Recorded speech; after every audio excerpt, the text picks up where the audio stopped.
Hello everybody and welcome. In this video I'm going to show you how to install and set up the application for your headphones Philips on your iPhone.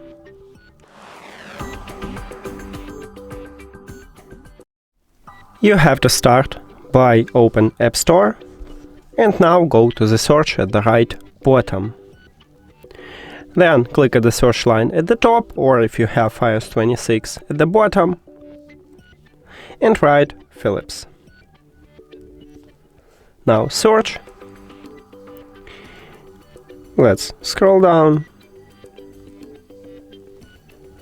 And you need to install the application what's called Philips headphones.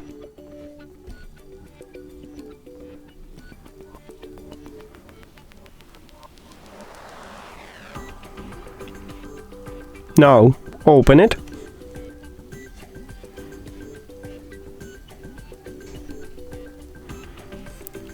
Hello, check mark, continue.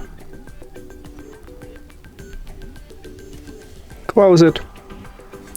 And we did it! In the next video I will show you how to add these headphones to the application, so if you don't know how, you can check video at this channel. And thank you for watching this video. If you found it helpful, please consider subscribing to the channel and leave the like on the video. See you later!